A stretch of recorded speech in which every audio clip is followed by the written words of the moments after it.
Olá, meu nome é Yara Medeiros, curso bacharelado em Direito pela Universidade Federal de Pernambuco e minha pesquisa intitula-se Trabalho e Cárcere, Diálogos, Representações de Gênero e Dilemas nos Estabelecimentos Prisionais da Região Metropolitana do Recife, sob a orientação da professora Marília Montenegro Pessoa de Melo. Pela temática, minha pesquisa se enquadra nos objetivos número 5, Igualdade de Gênero, e número 16, Paz, Justiça e Instituições Eficazes. A pesquisa debruçou-se sobre o trabalho carcerário desenvolvido pelas mulheres em privação de liberdade na região metropolitana do Recife, mais detidamente na Colônia Prisional Feminina de Abreu e Lima, a CPFAL. A pesquisa partiu da ideia de que o trabalho, sendo um elemento central na constituição e das relações sociais, está indissociável das questões de raça, classe e gênero.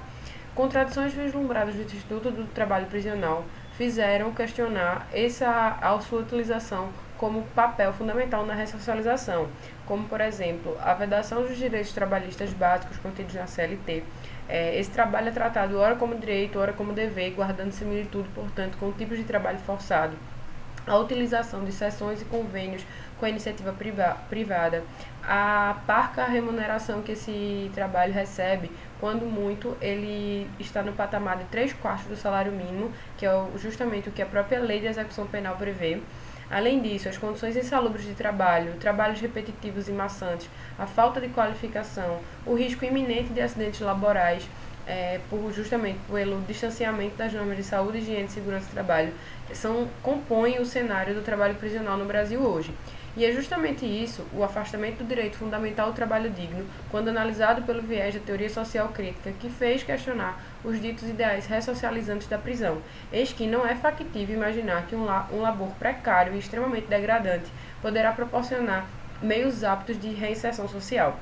A hipótese fomentada pela pesquisa foi, portanto, a de que a valoração dada ao trabalho prisional, enquanto instrumento de ressocialização, tem servido, ao revés, à legitimação do discurso dominante da pena privativa de liberdade e à exploração de uma mão de obra hiperprecarizada, e que, em relação às mulheres, há ainda um incremento do machismo e das discriminações de gênero a operar na criminalização e no encarceramento.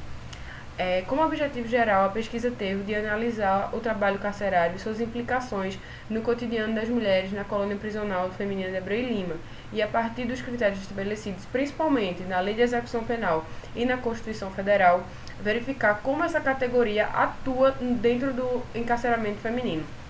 Além disso, colher e examinar os dados relacionados ao trabalho carcerário, tais como regramentos, atividades desenvolvidas, condições de trabalho, a fim de entender as estruturas que alicerçam o trabalho dentro do sistema prisional, bem como quais as condições socioeconômicas que estão relacionadas a ele. Como objetivo específico, também tivemos o de verificar e compreender quais os impactos que as questões de gênero geram no trabalho prisional e na vida das mulheres em privação de liberdade. Quanto à metodologia, na parte inicial da pesquisa, foi realizado um levantamento bibliográfico a partir da criminologia e do direito do trabalho. Poucos estudos foram encontrados sobre o tema e, quando o faziam, direcionavam-se a reforçar a contestável ideia da ressocialização pelo trabalho.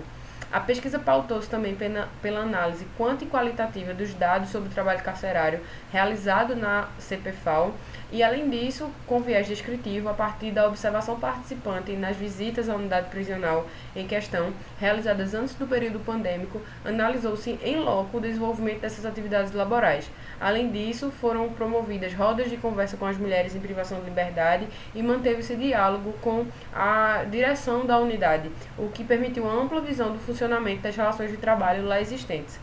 Como resultados, a gente teve que os postos de trabalho na CPFAL dividem-se entre o apoio, que são serviços de manutenção da unidade, e as oficinas de trabalho cedidas às empresas privadas. Restou evidente que a divisão sexual do trabalho permanece extremamente forte, uma vez que as atividades destinadas às mulheres, como limpar, cozinhar, costurar e cultivar, guardam fortes estigmas de gênero e reafirmam padrões sociais discriminatórios e noções patriarcais de poder punitivo. O motivo mais recorrente a justificar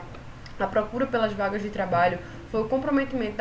de parcela substancial da renda familiar para a sobrevivência dessas mulheres na prisão e a necessidade delas de, mesmo em privação de liberdade, garantirem algum sustento para os seus dependentes do lado de fora, que em sua maioria eram seus filhos. Diante desse cenário, o trabalho carcerário apareceu de fato como um elemento ambivalente. Se ele tem considerável relevância em um contexto marcado por ausências e faltas, e mesmo por vezes precário, insalubre e extremamente criticável, ele também aparece ora como refúgio, ora como meio de subsistência, ora como forma de diminuir o tempo de prisão através da remissão. O trabalho prisional funciona de fato também como uma estratégia de sobrevivência. Após a finalização da pesquisa, tem-se que não há como o trabalho prisional atender aos fins que diz servir se os valores de dignidade e de cidadania estão distanciados das reais práticas do trabalho desenvolvido nas prisões brasileiras. Nenhuma das particularidades do trabalho prisional autoriza a subtração dos direitos trabalhistas básicos, o que o afasta do próprio escopo declarado de reinserção social e expolia o direito fundamental ao trabalho digno, em toda a sua dimensão, que há de ser reivindicada também no âmbito prisional.